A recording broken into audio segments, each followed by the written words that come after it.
Bonsoir à tous ceux qui nous ont rejoints pour cette nouvelle étude.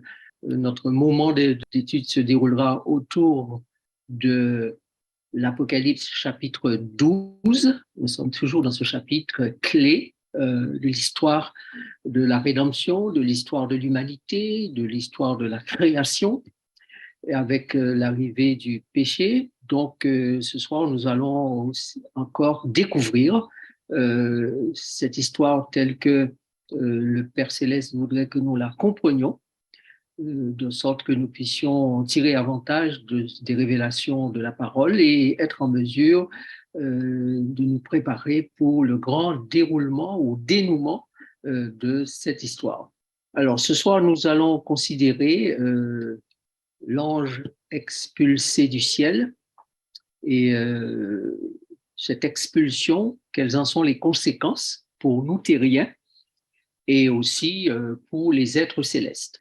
L'étude de ce soir sera la moitié du thème, puisqu'il y a pas mal de choses à dire et nous devons lire ensemble les textes. Ce sera sous forme de questions.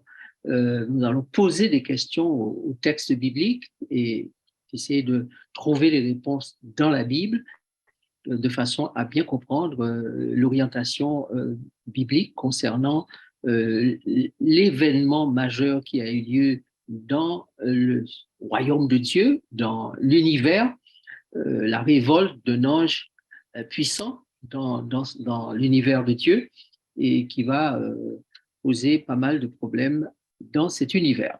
Mais Dieu ayant la solution au problème, ayant déjà prévu les choses à l'avance, eh bien, il va dérouler son plan de résolution du problème sur un certain temps. Et nous avons déjà vu lors de nos dernières études comment Dieu déroule le plan de salut, le plan de résolution de la problématique ou du problème qu'il a rencontré dans l'univers. Alors, ce soir, comme je dis, nous allons faire une partie, nous ferons la partie la prochaine fois. Nous allons nous retrouver le 28 février pour cela, dans 15 jours. Samedi prochain, le 18, nous serons ensemble pour poursuivre l'étude de Daniel, chapitre 11, là encore autour de la guerre, la grande guerre finale qui concerne deux instances, deux pouvoirs, deux idéologies que la Bible appelle le roi du Nord et le roi du Sud, et nous allons introduire naturellement, plus précisément, la part que Michael ou Michel a joué dans les événements de la fin des temps. L'ange expulsé du ciel, devenu dragon, bête terrible, dévorante, couleur de feu, n'ayant pas réussi, comme nous l'avons vu lors de notre dernière étude ou avant-dernière étude, à dévorer l'enfant du Père Céleste, va s'acharner maintenant à détruire la femme et particulièrement le reste de sa postérité. Donc, la prochaine fois, nous étudierons le dragon et le reste de la postérité, comment le diable, ayant échoué contre Jésus, va déverser sa colère contre la postérité de la femme. Et nous allons particulièrement étudier que signifie le reste de la postérité. Qui sont-ils véritablement? Dans le texte biblique, au chapitre 10, verset 18 de l'évangile de Luc, Jésus dit « Je voyais Satan tomber du ciel comme un éclair ». Et dans le livre Jésus-Christ, la prophétesse Ellen White, page 88 de ce livre, écrit « Les scènes du passé et de l'avenir défilèrent devant l'esprit de Jésus. Il vit Lucifer expulsé pour la première fois des lieux célestes. » Alors, vous qui m'écoutez, vous devez savoir que Lucifer a été définitivement expulsé du ciel après la crucifixion de Jésus. Il n'avait plus le droit de représenter la terre devant les instances divines. Jésus ayant repris par sa victoire au calvaire tous les droits de représenter maintenant l'humanité. Comment la Bible va-t-elle nous raconter cette histoire de l'humanité? Donc, nous prendrons les versets du chapitre 12 d'Apocalypse dans l'ordre ou dans le désordre afin de bien comprendre ce qui nous est dit dans le texte biblique. Notre premier intervenant va pouvoir faire la lecture. Quand le dragon vit qu'il avait été précipité sur la terre, il poursuivit la femme qui avait enfanté le fils. Et les deux ailes du dragon aigle furent données à la femme afin qu'elle s'envole au désert vers son lieu où elle est nourrie un temps, des temps et la moitié d'un temps, loin de la face du serpent. Verset 15, et de sa gueule, le serpent lança de l'eau comme un fleuve derrière la femme afin de l'enfanter par le fleuve, l'entraîner par le fleuve. Pardon. Alors, donc, vous voyez que le ciel est mobilisé dans ce conflit avec le dragon et lorsque nous avons étudié l'Apocalypse chapitre 4, vous avez vu qu'il y avait devant le trône 4 animaux et l'un de ces animaux était l'aigle. Donc, ces animaux représentatifs des puissances divines pour intervenir dans le plan rédempteur, eh bien, l'aigle va apporter à ce moment-là son secours à la femme afin qu'elle puisse pouvoir s'envoler au désert, donc le lieu qui avait été préparé pour qu'elle soit protégée, en sécurité, nourrie, un temps, des temps et la moitié d'un temps, loin de la face du dragon, loin de la face du serpent. La suite du texte, versets 16 à 18 maintenant. Et la terre secourut la femme, et la terre ouvrit sa bouche et engloutit le fleuve que le dragon avait lancé de sa bouche. Et le dragon fut irrité contre la femme, et il s'en alla faire la guerre au reste de sa postérité, à ceux qui gardent les commandements de Dieu et qui ont le témoignage de Jésus. Et il se tint sur le sable de la mer. Voilà. Donc on en arrive là, l'histoire du dragon acharné contre la femme, contre le reste de sa postérité, contre ceux qui gardent les commandements et qui ont le témoignage de Jésus. Cette histoire a commencé à un moment donné. Et nous avons déjà eu sous les yeux le texte d'Apocalypse 12, verset 17, qui dit « Il y eut guerre dans le ciel, Michel et ses anges combattirent contre le dragon, et le dragon et ses anges combattirent. » Donc, il y a eu une guerre dans le ciel et deux entités, deux groupes, deux armées se sont opposées, ont fait la guerre. Et finalement, c'est l'armée du dragon qui a été vaincue et chassée du ciel. C'est ce que nous dit la parole dans les versets suivants. Maintenant, allons pas à pas.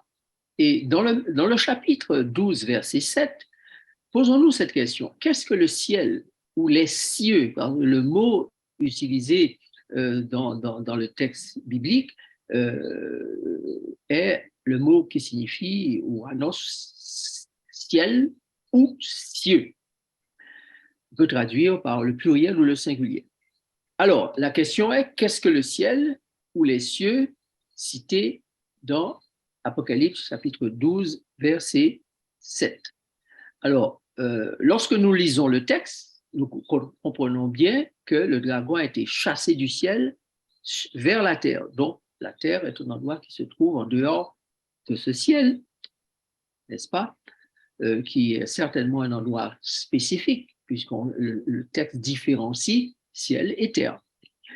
On réalise que le ciel est un espace au-dessus de la terre, géographiquement ou cosmiquement parlant, voilà, un espace où les anges évoluent, n'est-ce pas? Et parce que ces anges sont au service de Dieu. Donc, si le diable tombe du ciel sur la terre, c'est dire que le ciel est un espace situé au-dessus de la terre, et la Bible peut confirmer largement que le ciel est un espace où les anges sont au service de Dieu, sont dirigés par lui, sont ordonnés, coordonnés par lui. Donc, chacun chaque ange dans ce conflit obéit à un chef. Une partie des anges obéissent au chef Michel et une autre partie va obéir à un autre chef qui se trouve être le dragon. Donc, comprenons bien que c'est une guerre de chefs dans un premier temps. Chef Michael et chef ange déchu, Lucifer, auparavant, dragon, serpent ancien, etc. Vous connaissez tous les noms que l'Écriture lui donne. Maintenant, pour répondre à la même question, nous lisons dans Isaïe chapitre 66, verset 1er, « Ainsi parle l'Éternel, le ciel est mon trône et la terre mon marchepied. Quelle maison pourriez-vous me bâtir et quel lieu me donneriez-vous pour demeure ?» Donc là, on réalise que le ciel, c'est l'espace où Dieu a son trône. Donc, on peut dire que le ciel est le poste de commandement de l'univers. Chaque ciel a un espace de commandement divin, puisqu'il y en a plusieurs. On parle du ciel ou des cieux. On parle du premier ciel, du deuxième ciel, du troisième, voire même du septième ciel, d'où donc l'expression royaume des cieux, les cieux ou le ciel. Donc le royaume des cieux est l'espace de commandement de tout l'univers qui est composé de différents espaces célestes ou cosmiques. Dans l'un de ces espaces, n'est-ce pas, il y a eu guerre, puisque le texte dit il y a eu guerre dans le ciel. Mais comme ce ciel est en lien direct avec tous les autres cieux, eh bien on peut dire qu'il y a eu guerre dans le ciel ou dans les cieux. Maintenant, la question est qui combat dans le ciel? Alors nous avons déjà vu que dans cet espace où règne Dieu, où le trône de Dieu est institué, eh bien, il va y avoir une guerre entre deux clans, le clan Michel et le clan du dragon. Donc, Michel et le dragon sont en guerre. Mais souvenez-vous que le dragon est un ange qui commande des anges. Michel est aussi un ange qui commande des anges. D'accord? Dans ce conflit entre Michel et le dragon. Regardez maintenant l'issue. On va lire Apocalypse chapitre 12, versets 8 et 9. Qu'est-il arrivé? Mais ils ne furent pas les plus forts, et leur place ne fut plus trouvée dans le ciel. Et il fut précipité, le grand dragon, le serpent ancien, appelé le diable et Satan, celui qui séduit toute la terre. Il fut précipité sur la terre, et ses anges furent précipités avec lui. OK. Donc, le camp de Michel a dominé, remporté la victoire sur le camp du dragon, du serpent ancien, du diable, de Satan, et celui-ci a été chassé du ciel, et le voilà maintenant sur la terre, et ses anges sont précipités avec lui. Donc Lucifer ne se retrouve pas seul, il se retrouve avec les anges. Donc après le ciel, le conflit va concerner la terre. Donc, après le ciel, la guerre va être maintenant sur cette terre. Souvenez-vous que dans le ciel, c'est un conflit d'anges, donc un conflit d'esprit. Le conflit terrestre est-il un conflit d'anges? Est-il toujours un conflit d'anges? Que viennent faire les humains dans ce conflit? Et c'est la question que nous devons considérer très sérieusement. Maintenant, avant de répondre à cette question, revoyons les deux personnages ou les deux grands généraux en question. Le général qui s'appelle Michel ou le commandant des armées célestes qui s'appelle Michael ou Michel et le commandement des armées des anges déchus qui s'appelle le dragon, Lucifer, l'ange tombé. D'ailleurs, on ne l'appelle jamais Lucifer en tant que ange tombé, il était Lucifer porte-lumière avant, mais depuis lors, il n'est plus appelé Lucifer, il est appelé dragon, il est appelé Satan, il est appelé diable, il est appelé serpent ancien. Okay? Donc, selon la Bible, lorsque vous lisez les chapitres de Daniel, chapitre 10, Daniel, chapitre 12, Daniel 10, verset 13, Daniel 10, verset 21, Daniel 12, verset 1er. Quand vous lisez ces versets-là, vous réalisez que Michaël, dont le nom signifie ce qui est semblable à Dieu, Michaël est donc un chef, ou la Bible dit un des principaux chefs et défenseur en particulier des humains, du peuple, des saints du Très-Haut, des saints de Dieu sur la terre. Donc c'est Michaël qui est chargé de la défense du peuple de Dieu sur la terre. Mais Michaël et Michel sont deux noms qu'on le trouve dans la parole et on se dit, mais qui est Michaël et qui est Michel? Est-ce Michel et Michaël sont-ils le même personnage ou les... Alors, quand on va plus loin, on réalise que Michel signifie qui est comme Dieu. Et c'est le chef de guerre des anges en guerre, défenseur des saints du Très-Haut, selon Apocalypse chapitre 12 et Juge chapitre 1, verset 9. Donc, on peut dire, on peut comprendre tout à fait que Michel ou Michaël, c'est le même personnage qui a deux noms différents parce qu'il occupe deux positions différentes. Mais c'est toujours le même qui est comme Dieu ou semblable à Dieu.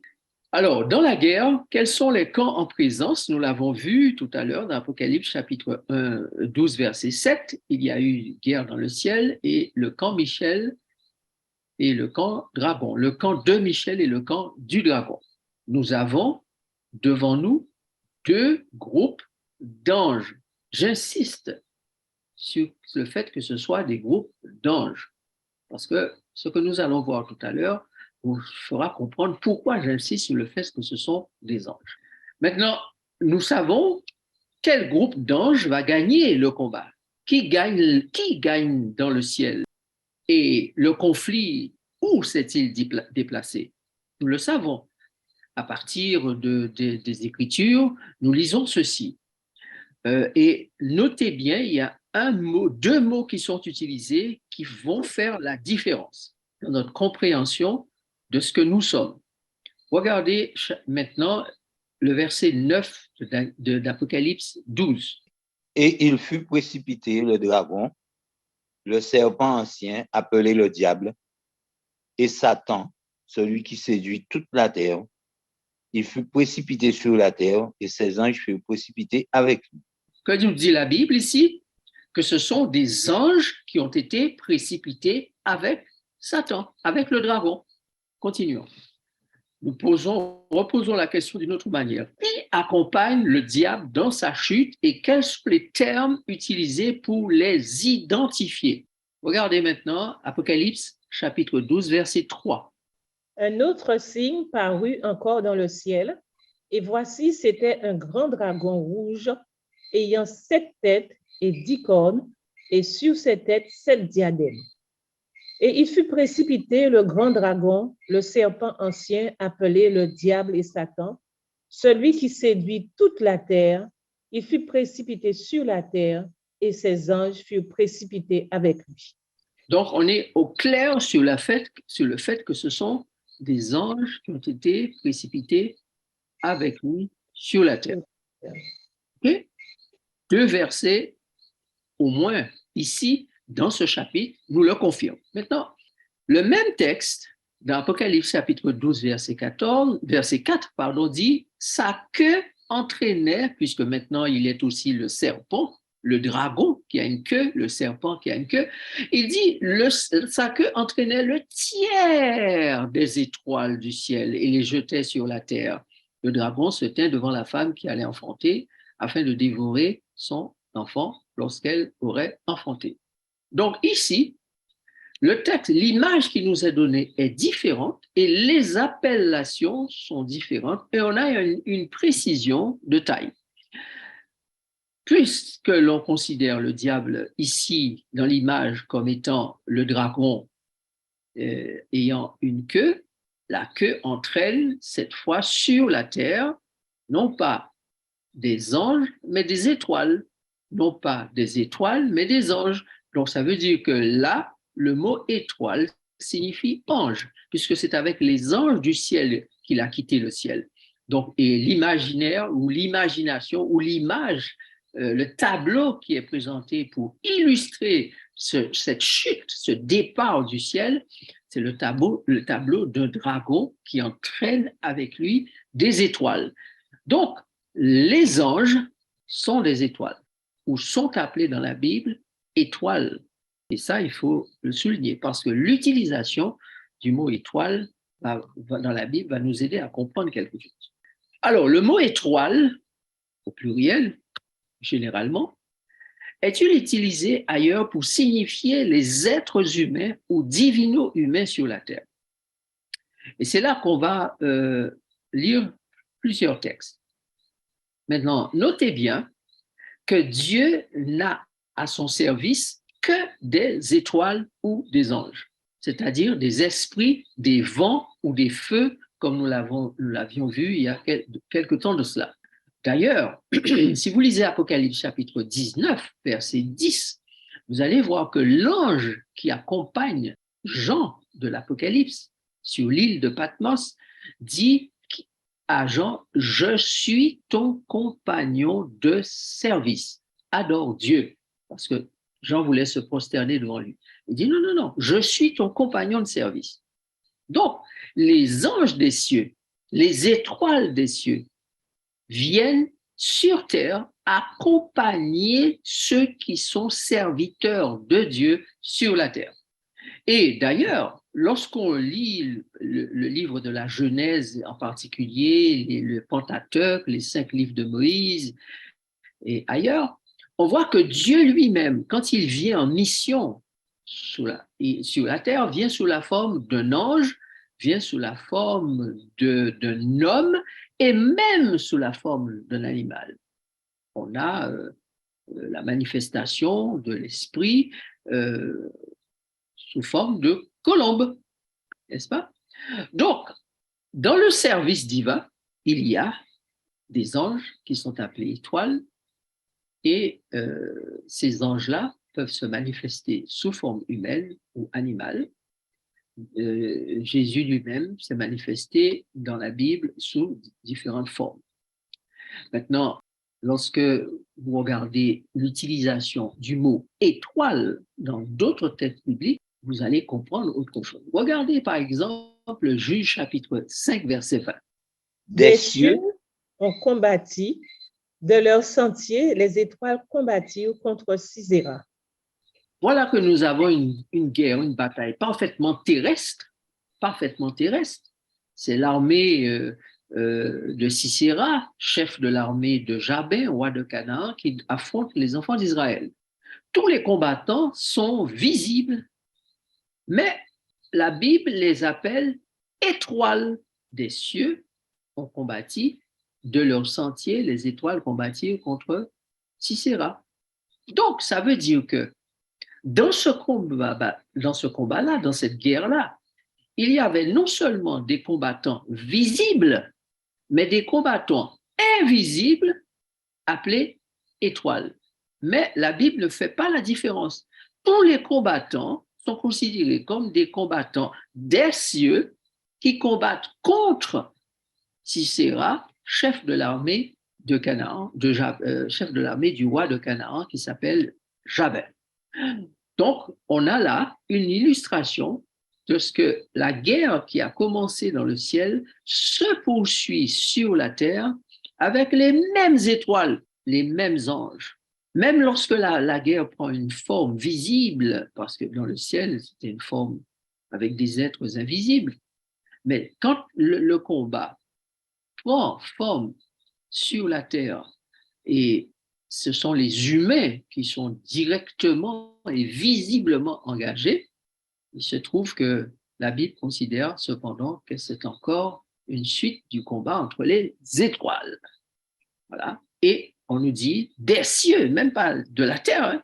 C'est tellement, le ciel est tellement concerné par cette chose et le ciel est tellement incarné ou inclus dans cette affaire que le texte biblique dit des cieux ont combattu alors que le combat se déroule sur la terre. De leur sentier, les étoiles combattirent contre Sisera, qui est un chef de l'armée, qui est un humain qui est tout à fait lisible. Regardez ce que dit maintenant Apocalypse chapitre 1, verset 20. Le mystère des 7 étoiles, que tu as vu dans ma main droite et des 7 chandeliers d'or. Les 7 étoiles sont les anges des 7 églises. Et les 7 chandeliers sont les 7 églises. Voilà. Alors, qu'est-ce qu'on comprend ici? Voilà qu'il s'agit d'églises. Église, 7 églises d'Asie mineure. Et le texte dit que Jésus tient dans sa main le mystère des 7 étoiles, des 7 chandeliers d'or. Les 7 étoiles sont les anges. Donc, vous voyez bien qu'il y a maintenant une fusion de sens du mot étoile et sens du mot ange. Donc, on a déjà commencé à comprendre que les anges sont des étoiles, mais les églises sont sur la terre. Donc, si à la tête de chaque église, il y a un ange, donc voilà que le ciel considère que ceux qui sont à la tête des églises peuvent être considérés comme des serviteurs de Dieu, et comme Dieu a à son service des esprits, eh bien, les anges, les dirigeants des églises en question sont appelés des étoiles, ou encore des anges, ou encore des chandeliers, pour symboliser bien que cette affaire, c'est une affaire hautement céleste et qui se déroule dans un espace qui n'est pas hors du ciel sanctuaire de Dieu, mais dans le ciel. Il faut savoir que la terre, c'est le parvis du sanctuaire céleste. Et nous avons les 2 autres compartiments du sanctuaire céleste, le lieu saint et le lieu très saint, qui sont ailleurs dans l'univers de Dieu. Mais la terre est le parvis, c'est là où le sacrifice a eu lieu, le sacrifice du Christ, de l'agneau a eu lieu, de l'offrande. C'est là où donc la terre est une composante, une partie du sanctuaire céleste. Donc, avoir un chandelier, ici, des chandeliers ici mentionnés comme étant cette église, dit certainement à notre esprit que Jésus se promène au milieu des chandeliers qui se trouvent dans le lieu saint. Et là, il considère qu'il est en étroite relation avec des anges ou des esprits qui sont sur la terre et qui sont appelés des étoiles. On poursuit. Regardez maintenant Daniel chapitre 8, verset 10. Elle s'éleva jusqu'à l'armée des cieux. Elle fit tomber à terre une partie de cette armée et des étoiles, et elle les foula. Voilà. Donc, vous allez toujours dans le contexte de la guerre, n'est-ce pas? On parle encore de l'armée des cieux. L'armée des cieux, c'est tous les combattants, tous ceux qui sont du côté dans l'armée divine, l'armée du Père Céleste, l'armée de Jésus, qui est le grand capitaine, commandant en chef général de cette armée. Il est dit que malheureusement, une partie de cette armée va tomber. On a vu tout à l'heure que le tiers de cette armée est parti avec le dragon, n'est-ce pas? Et des étoiles, des anges vont tomber, et ces étoiles vont être foulées aux pieds. Donc on peut dire que étoiles, anges, dirigeants, on est dans un même groupe de personnes qui sont dans une guerre qui est menée sur la terre maintenant par le dragon contre le Christ. Donc, le dragon va piétiner des étoiles qui appartiennent au Christ, donc des anges ou des êtres humains qui appartiennent au Christ, des dirigeants d'église qui appartiennent à l'église du Christ. Il va fouler aux pieds ces individus, il va martyriser, persécuter, brûler sur les bûchers, voilà, jeter en prison, décapiter. Il va faire toute espèce de choses les plus horribles contre les enfants de Dieu, contre l'Église, le sanctuaire, l'armée des cieux. Maintenant, regardez Ésaïe 14, verset 13, il nous donne encore une autre idée de ce personnage horrible et terrible. Ésaïe chapitre 14, verset 13. Tu disais en ton cœur, je monterai au ciel, j'élèverai mon trône au-dessus des étoiles de Dieu, je m'assiérai sur la montagne de l'assemblée à l'extrémité du septentrion. Voilà, donc on voit que Lucifer veut monter au-dessus du ciel, il veut montrer au ciel, n'est-ce pas? C'est son intention. Pour faire quoi? Eh bien, pour dominer sur les anges, dominer sur les étoiles de Dieu, dominer sur l'armée céleste, dominer sur ceux qui sont au service de Dieu. D'accord? Il veut s'asseoir sur la montagne de l'assemblée, c'est-à-dire là où Dieu rassemble tous ceux qu'il commande et dirige et qui sont à son service. À l'extrémité du septentrion, parce que par rapport à la terre, les armées célestes viennent du septentrion, le trône de Dieu est censé être au nord, au septentrion. Donc, voilà, le diable veut prendre la direction de l'univers, du monde divin. Mais la Bible nous dit quoi donc? Et il fut précipité, le grand dragon, le serpent ancien, appelé le diable et Satan, celui qui séduit toute la terre. Il fut précipité sur la terre, et ses anges furent précipités avec lui. C'est pourquoi réjouissez-vous, cieux, et vous qui habitez dans les cieux. Malheur à la terre et à la mer, car le diable est descendu vers vous, animé d'une grande colère, sachant qu'il a peu de temps. Voilà, chers amis, vous et moi, nous sommes des étoiles de Dieu sur cette terre. Et l'objectif du diable, c'est de nous éteindre cette lumière, car les étoiles, ce sont des éléments de lumière dans l'univers. Vous levez les yeux vers le ciel, vous voyez des étoiles et ça brille, n'est-ce pas? Donc, symboliquement, appelés étoiles, nous sommes des êtres de lumière. Vous savez, quand Dieu a créé Adam et Ève, ils étaient des êtres de lumière. Mais avec le péché, la lumière s'est éteinte. Et ils ont vu qu'ils étaient nus. Quand ils avaient la lumière, ils ne savaient pas qu'ils étaient nus. Mais une fois qu'ils avaient péché, eh bien, leur nudité a apparu et ils ont commencé à avoir honte. Mais avant, ils n'avaient pas honte de leur nudité, nimbés, enveloppés qu'ils étaient dans cette lumière. Donc, l'objectif de Dieu, c'est que nous puissions retrouver notre lumière. Regardez ce que dit Daniel dans Daniel chapitre 12, verset 3. Ceux qui auront été intelligents brilleront comme la splendeur du ciel, et ceux qui auront enseigné la justice à la multitude brilleront comme les étoiles à toujours et à perpétuité. Voilà. Alors, on retrouve l'usage du mot étoile. Or, là, il s'agit de personnes qui ont été intelligentes sur cette terre, mais là, l'objectif final, c'est qu'elles puissent pouvoir, ces personnes, briller comme les étoiles, briller comme la splendeur du ciel, retrouver la splendeur d'antan, retrouver la lumière qu'elles ont perdue. D'accord? Donc, le dragon sait d'où il vient. Il sait que Dieu est le Père des lumières. Il a vécu dans la lumière. Mais maintenant qu'il est devenu lui-même le Père des ténèbres, il voudrait que toutes les étoiles qui sont sur la terre, tous les anges de Dieu sous forme humaine qui sont sur cette terre puissent pouvoir s'éteindre, parce que c'est sa destinée. Il va être éteint pour l'éternité. Regardez ça maintenant, jusqu'où va la pensée biblique concernant ceux qui habitent la terre, la planète Terre. Somme 82, versets 1 et 6. Somme d'Asaph. Dieu se tient dans l'assemblée de Dieu. Il juge au milieu des dieux.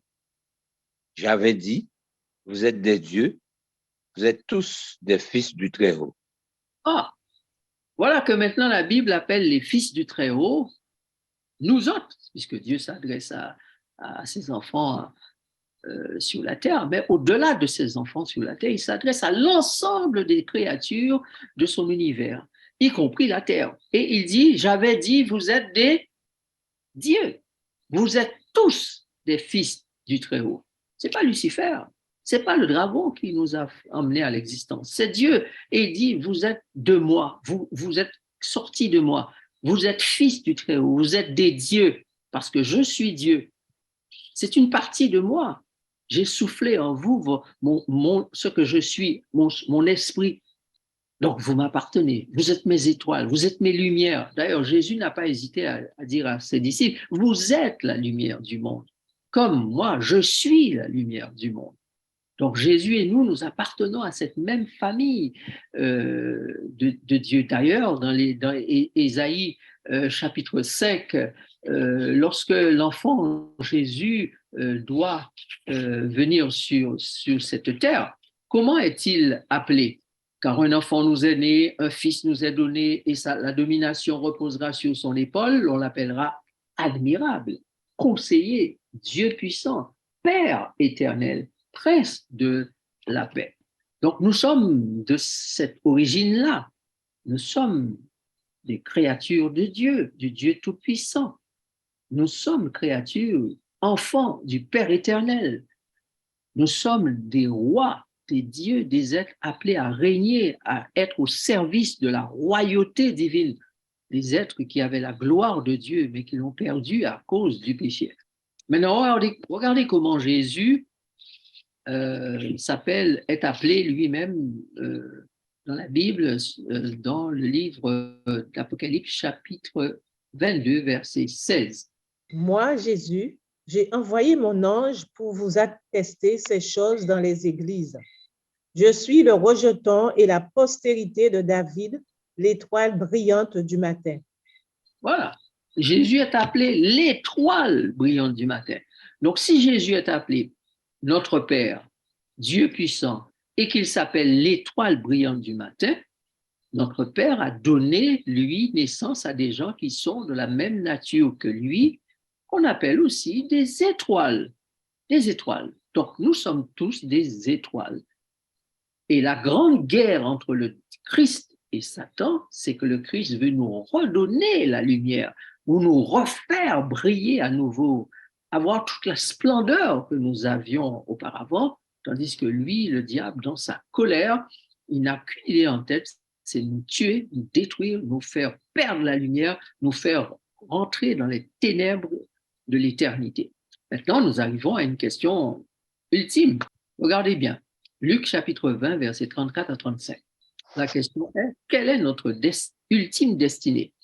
C'est Jésus qui parle. À l'époque, il s'adresse à ses auditeurs, il est en Palestine, et il dit, les enfants de ce siècle prennent des femmes et des maris, mais ceux qui seront trouvés dignes d'avoir part au siècle à venir et à la résurrection des morts ne prendront ni femme ni mari, car ils ne pourront plus mourir parce qu'ils seront semblables aux anges et qu'ils seront fils de Dieu.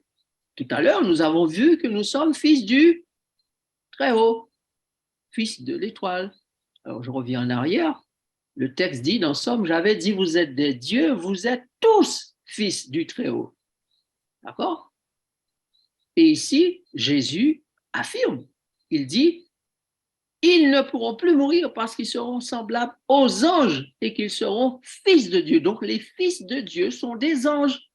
Mais comme le péché est passé par là, pour que nous puissions retrouver notre statut d'ange, il va falloir que la mort nous débarrasse de ce que nous avons comme nature et qui ne peut plus être en conformité avec celle des anges. Nous avons une nature maintenant matérielle, charnelle, qui ne peut pas aller avec la nature des anges. Donc, la résurrection va nous débarrasser de la nature charnelle pour que nous puissions retrouver une nature d'ange.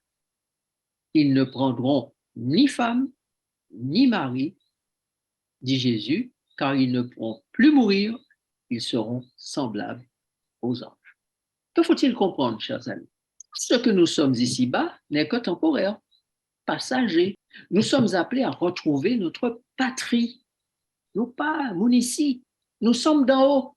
Le ciel est notre patrie. Notre Père, celui qui nous a emmenés à l'existence, c'est Dieu. Nous sommes de la famille de Dieu, qui, pour une raison que nous connaissons bien, a eu cette création. Et voilà qu'il a voulu que nous existions passagèrement sous forme humaine. Mais ça va bientôt disparaître. Et nous devons nous faire à l'idée que nous allons retourner chez nous. Voilà pourquoi le texte dit que les 144 000 ne se sont pas souillés avec les femmes, c'est-à-dire avec la chair, la nature humaine charnelle. Car ce sont les femmes qui donnent naissance.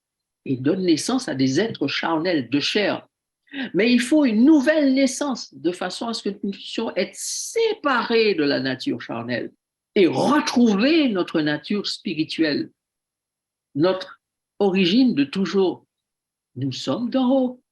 Donc, en attendant de rejoindre notre patrie, de retrouver notre nature purement céleste et glorieuse, nous sommes impliqués dans un conflit, une guerre des anges qui a commencé dans le ciel et qui se poursuit sur la terre avec deux types d'anges, les anges invisibles et les anges visibles.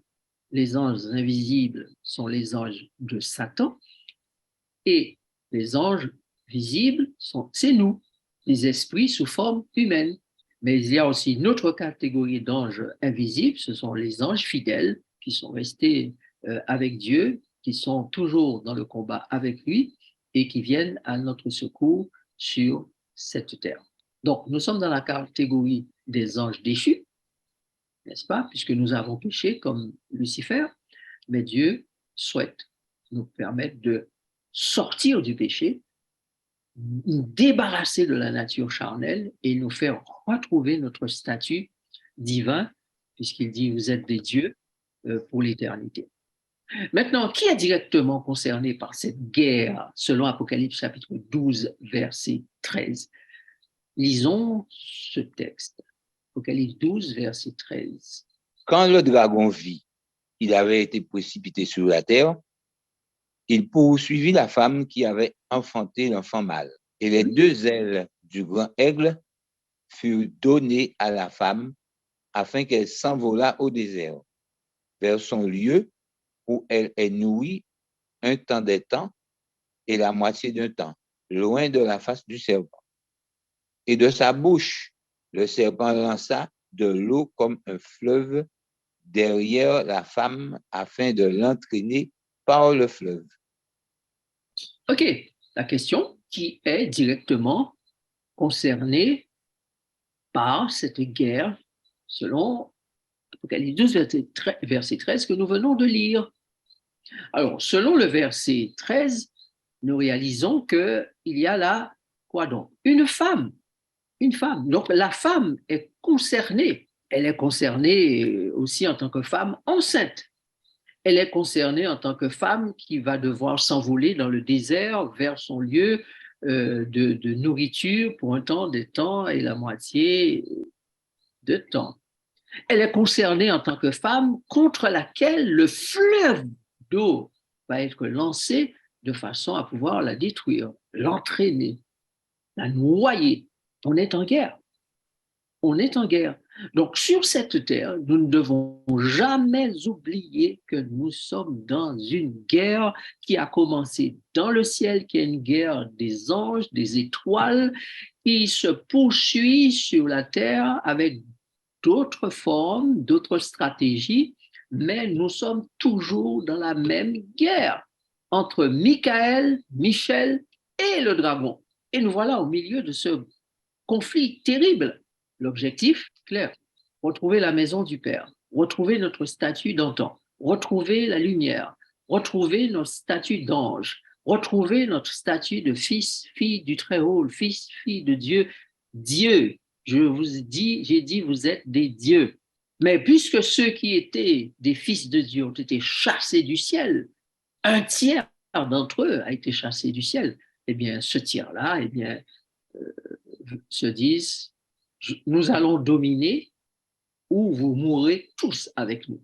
Et voilà pourquoi il est en colère, car il a vu que le Christ a pris la domination, l'enfant mâle est remonté vers le Père, l'enfant mâle l'a combattu, l'enfant mâle va revenir pour ramener ses enfants à la maison du père.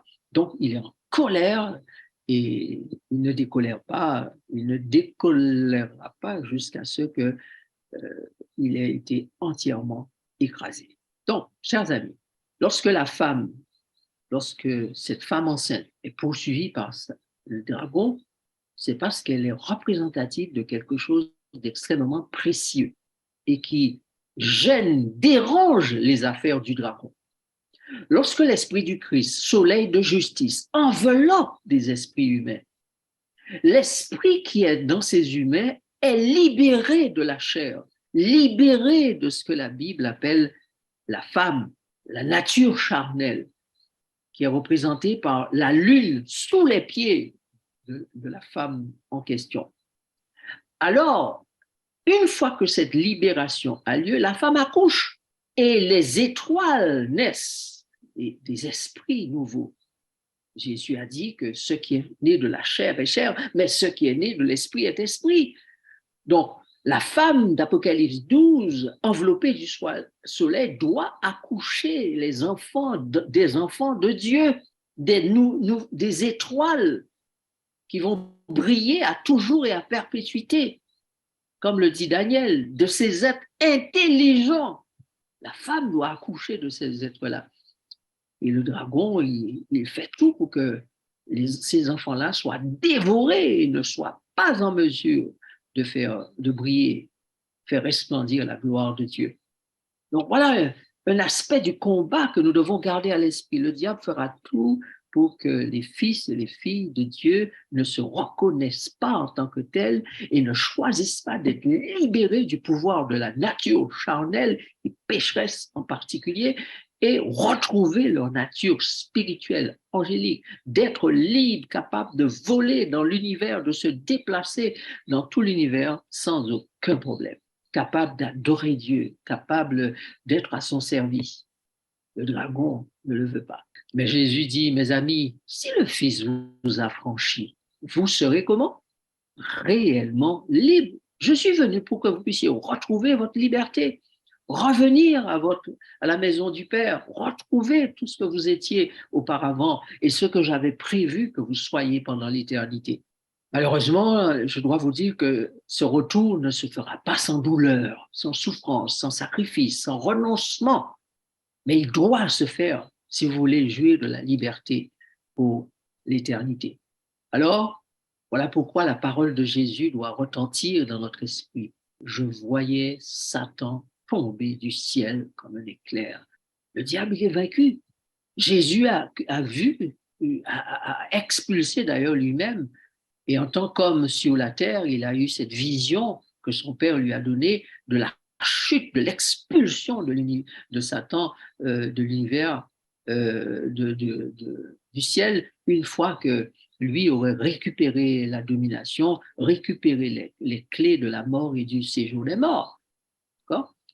Donc, quand le dragon vit, dit la Bible, qu'il avait été précipité sur la terre, il poursuit la femme qui avait enfanté l'enfant mâle.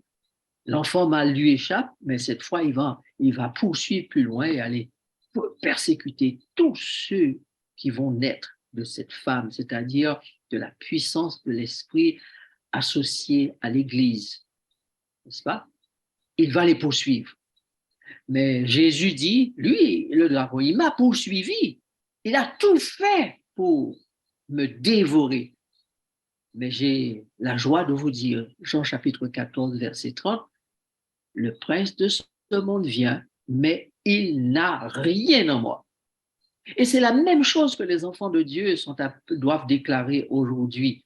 Grâce à la puissance du Christ, grâce à la liberté que Jésus est capable de nous donner, grâce à toutes les richesses du ciel qui sont mises à la disposition de l'humanité, chaque enfant de Dieu doit pouvoir parvenir au sommet de la montagne sainte, et dire, le diable, le dragon, Lucifer, le serpent ancien n'a rien en moi, car je suis caché en Christ pour Dieu et il n'a rien en moi. Donc, mettez-vous au service du Christ renonçons à nous-mêmes et mettons-nous au service du Christ. Renonçons à nous-mêmes et confions notre être tout entier au service du Christ. Renonçons à nous-mêmes et faisons en sorte que la chair et l'esprit ne fonctionnent plus dans la même direction. Maintenant, quelles sont les trois choses, et nous terminons là, qui assurent la victoire aux êtres humains ayant la foi, qui assurent le retour vers la maison du Père, le retour vers nos origines? Quelles sont les trois choses? Voici ce que la Bible nous dit dans Apocalypse chapitre 12, verset 11. Ils l'ont vaincu à cause du sang de l'agneau et à cause de la parole de leur témoignage, et ils n'ont pas aimé leur vie jusqu'à craindre la mort. Voilà. Donc, quelles sont les trois choses qui nous donnent la victoire? Le sang du Christ, la parole de notre témoignage, une fois que nous avons accepté Jésus, notre témoignage doit être, une fois que nous avons accepté Jésus, le sang de l'agneau nous a couverts, la vie de Christ offerte au calvaire par le sang versé nous est donnée, notre vie devient une nouvelle vie. Et le témoignage de cette vie nouvelle remporte la victoire. Le diable ne peut rien dire quand il voit ce que la grâce du Christ a fait en nous, comment il nous a transformés, il nous a redonné l'intelligence, nous a redonné l'esprit du Père, nous a redonné l'esprit des étoiles, des anges du ciel fidèles. D'ailleurs, Jésus dit, c'est bien, bon et fidèle serviteur. Tu as été fidèle en peu de choses, entre dans la joie de ton maître. Heureux de t'accueillir à nouveau dans la maison du Père. Et puis la troisième chose, c'est ne pas craindre la mort. Ils n'ont pas aimé leur vie. Celui qui cherche à gagner sa vie dans ce monde, dit Jésus, la perdra. Mais celui qui la perd à cause de moi la retrouvera. Donc, aucune personne ne peut entrer dans le ciel si elle n'accepte pas de perdre ce qu'elle a ici-bas. Tout ce qu'elle a ici-bas. Et Jésus le dit bien, aucun disciple ne peut me suivre s'il ne renonce pas à tout ce qu'il possède. Pour gagner l'éternité, il faut perdre ici-bas. On ne pourra pas entrer dans le ciel avec tous les trésors qu'on aura gagnés ici-bas. Okay? Donc, nous savons pourquoi la guerre, nous savons quels sont les objectifs de la guerre, et nous savons que c'est une guerre des étoiles. Nous savons aussi qu'elle se déroule loin, dans la solitude, dans une relation particulière avec Dieu, que seuls les endroits retirés. Voilà pourquoi Jésus est allé dans le désert, pour être seul avec son Père. Et là, il a reçu des richesses extraordinaires pour venir au secours de l'humanité.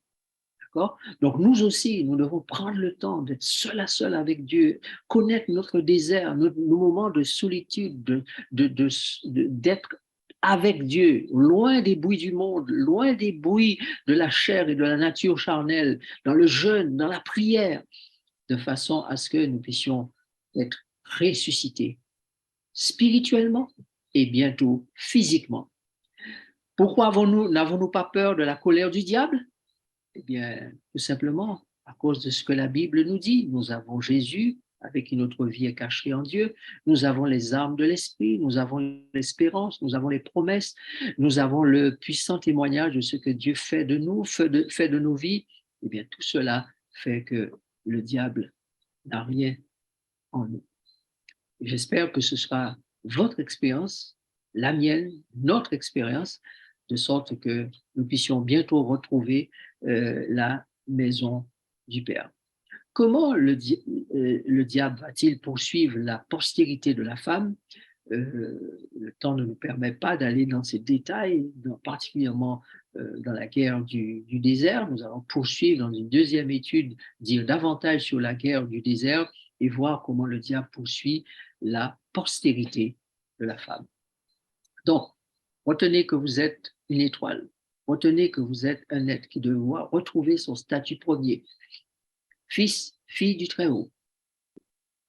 Retenez que le diable ne veut pas que vous sachiez qui vous êtes et il ne veut pas que vous soyez séparés de la nature charnelle. Mais c'est pour cela que Jésus a été envoyé pour vaincre la chair, pour vaincre le péché, pour vaincre la mort, pour vaincre le dragon, de façon à ce que nous puissions retrouver toute notre liberté. Si le Fils vous a franchi, vous serez réellement libre. Si donc Jésus est dans votre vie ce soir, vous êtes libre. Et bientôt, le Christ sera là pour nous prendre et nous présenter au Père à nouveau pour l'éternité.